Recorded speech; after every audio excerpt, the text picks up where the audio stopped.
Yesterday's red day absolutely bothered the hell out of me, but it turns out it was actually a great day, and I'll explain why straight ahead.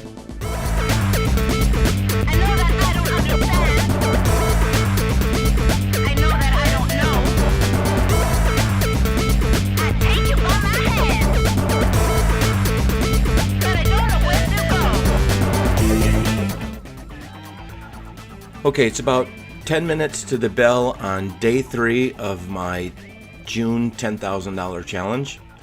And, when I signed off yesterday, I was miserable. And I even had a conversation with a buddy of mine who also trades, and he watched the video, and we both agreed it was like watching a film that was made of you stumbling around a bar drunk, making an idiot of yourself. And it dawned on me that I do that a lot more often than I care to admit, and that's precisely what I'm here to address.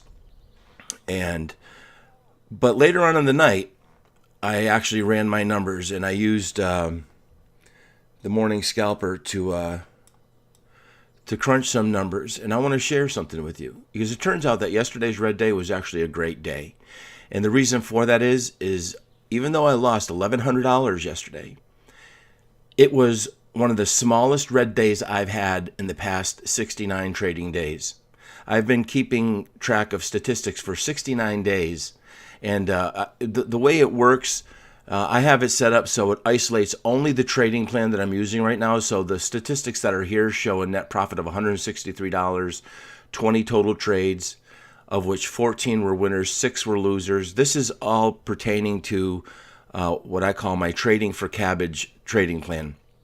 It's just an arbitrary name that I gave it. Obviously, we're looking at the past 2 days. A win ratio of 70% is pretty good. The problem is right here. $536 average loser, $269 average winner. That's glaringly obvious that I have to cap my losers. I'm not even going to discuss it. Here's let me get my information. Here's the stat that was of great interest to me. Out of the past 69 trading days, I was red on only 19 of those days. Only 32% of the time. 68% of the time, I was profitable on the day.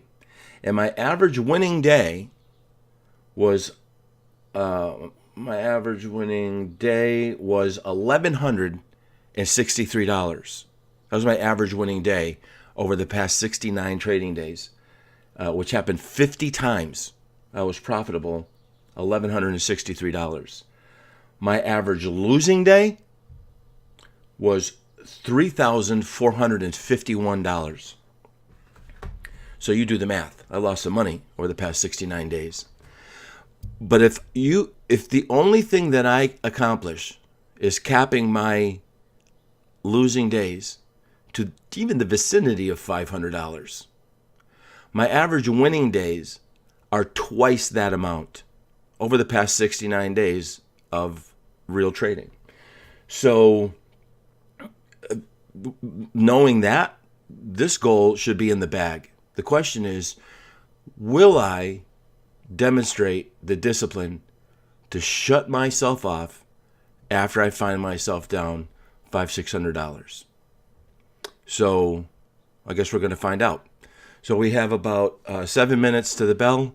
I'm real encouraged today. Although the gap scanner has one ridiculous gapper today, RWLK, very low float, 3.67 million float. At the time I ran this, it was just under its 200-day moving average. It was gapping up 216%. Right now we see it's gapping up 142% because there's just a big sell-off there, and which actually might not be the worst thing to happen right before the bell. Here's the pre-market chart starting yesterday. Big catalyst. One of their exoskeleton suits got FDA approval yesterday. So this is obviously the focus for many long bias small cap traders. So I'm going to keep that loaded in my charts. I'm not going to give myself a bunch of ridiculous rules today. If one of my large cap stocks does something meaningful, I'll entertain it. If RWLK does something meaningful after the first couple of candles, I may do something with small size. This seems a little overcrowded. Right now, the volume on it is almost 4 million and nearly 200% up. I'm not sure how it can sustain these levels. The 200 moving average, as you can see right here, that's what this purple line is. That's the 200 daily moving average, and you can see it was just firmly rejected by that. So there may not be a lot to do with this, but I'm just going to take a relaxed day. All the numbers are in my favor, and that's exactly what trading is. It's not about guessing whether the stocks are going to go up or go down. It's about doing what's most likely to happen most of the time. And if nothing else changes other than me capping my losses to $500 a day, this goal is in the bag. 18 days is more than enough to hit that goal. So I guess we'll see. I'm going to sit here and just put things together a little bit and wait for the bell, and I'll see you on the other side.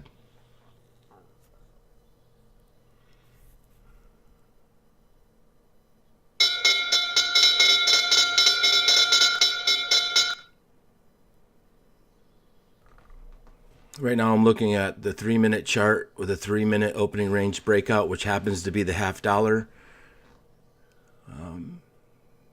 That could present an opportunity. You have an opportunity to be disciplined at this very moment. Will you be? I am being disciplined, Petra. I'm not doing anything. Required stop loss, 30 cents. Position closed. Please log win or loss before you forget. Very good. All right, so I entered on very close to the apex candle here, which was 41. I got in at 49 and sold at 69. Made 20 cents on it. This is, I'm probably just too squeamish and a little skittish. Obviously, it's moving, but a $200 winner it's a great trade. It's just a great trade. It's a base hit, gives me a little bit of a cushion. I can wait for another opportunity now. I saw resistance at the 20 and the 9 and the 20 and the VWAP kind of all, and you could see it's sort of stalling at the VWAP there. Obviously selling at 69, there was still room up to the VWAP, but this candle here is sort of weighing heavy on my mind, and that was with just 1,000 shares.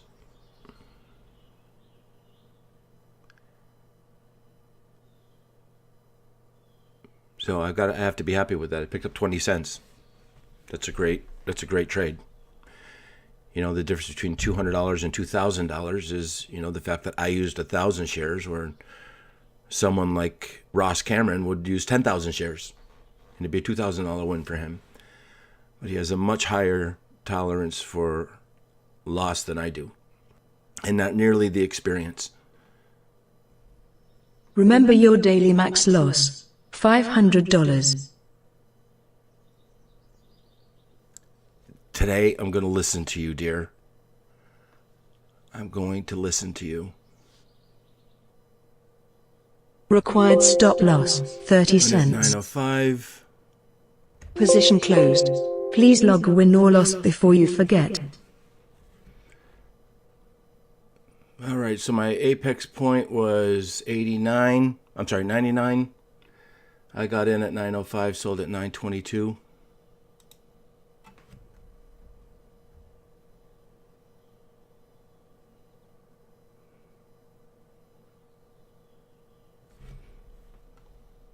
Terrific.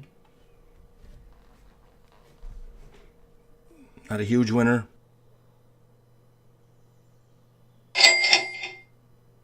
Required stop loss, 30 cents.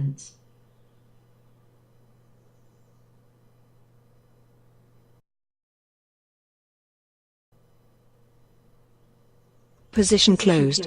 Please log win or loss before you forget. Ugh.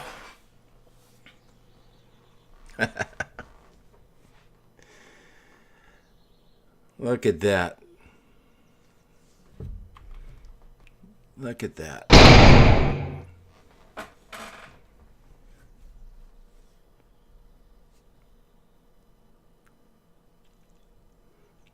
I tried for the break of $10. It struggled. I should have just bailed. Breakout or bailout. I didn't. It was in the back of my mind. And didn't work.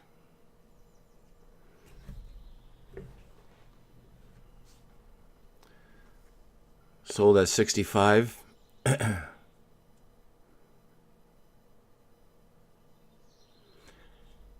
You know, I wasn't going to let this become a big monster loser. Have the thing fall all the way back to the VWAP.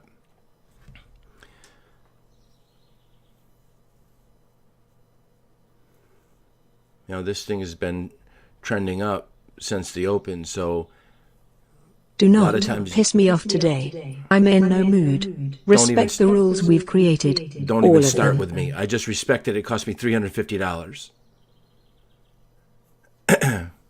Anyway, it's been trending up all day, and a lot of times these things that gap up real high like that, they sell right off when the bell rings.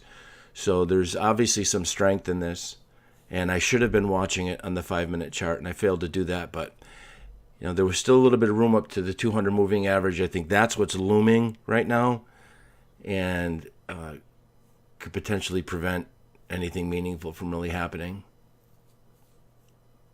Though I don't feel totally bad about it. Just freaking irritating, that's all.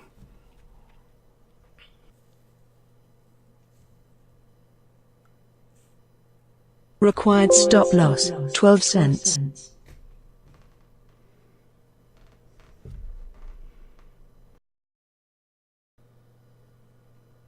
Required stop loss, 8 cents.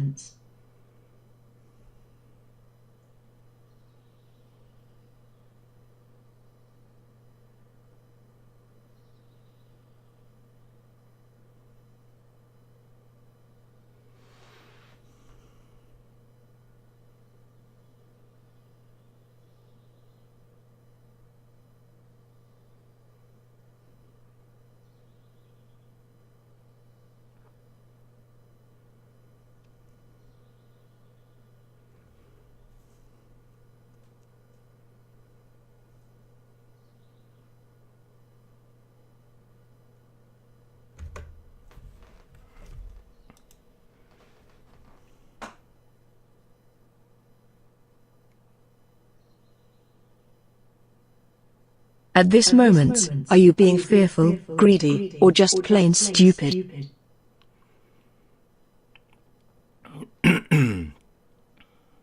Position closed. Please log win or loss before you forget. I guess the answer to that, Petra, is stupid. Oh, boy, is that frustrating. Ay, ay, ay. I'm going to wait for this.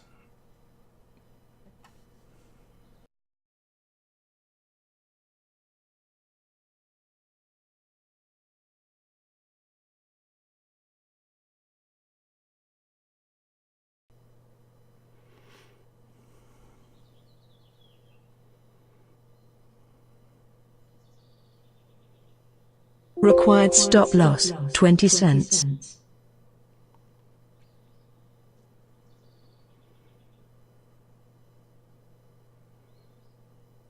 Position closed. Please log win or loss before you forget. You have reached your maximum number of losses per day. Please respect this important rule. Clearly, your strategy is not suitable for today's market. Clearly. Well, I've hit my third consecutive loss. Yes, indeed. And I have hit my max loss per day. So I'm down $726, and I'm doing everything I can not to rip this microphone off of my desk and throw it across the room. The good news is this is now my new smallest red day in the past 69 trading days. It's official. And I have to look at that as progress. You know, if I am going to get 31% of my days, if 31% of them are going to be losers, 32% out of 20 trading days, it means I have to be red at least 5 or 6 times. 6 times. So I've had 2 red days out of the 6 that are statistically predictable. So there's absolutely no reason to be concerned. This was sort of a dumb idea, but you know, I just didn't have the guts to stick through it. This will probably resolve and go up. I traded this last week or the week before, and it was a very profitable trade. This 6 million shares on GNCA. It was coming out of a halt. It typically resumes up coming out of a halt. I waited for it to break that high. It shot up a little bit, came back down. It was just too fast. I shouldn't have done it. It's really not in my strategy, and this is why I don't like the high day scanner. So I think tomorrow I'm getting rid of that altogether. I don't have good luck with it enough to justify it. It creates more angst with me than anything else. So my first couple trades of the day were right on point. And it's ironic, too, that the trades that I have done the best with in the past 3 trading days are exactly the Ross Cameron style trades. Low float, gapping up, has a catalyst, the price range between $2 and $10, high volume in the first 15, 20 minutes of the day. So you can't, it's a really good strategy. I had some bad experiences with it in the past, but I practiced even earlier in the year for months in a simulator and actually did get good with it. And I might have allowed myself to get a little distracted with this MACD indicator with some of these higher cap stocks, because I shouldn't have lost 400 in AMD today. I actually entered that trade, and it wasn't even the setup that I described is supposed to be the setup. Remember your max loss per trade, $300. Enough.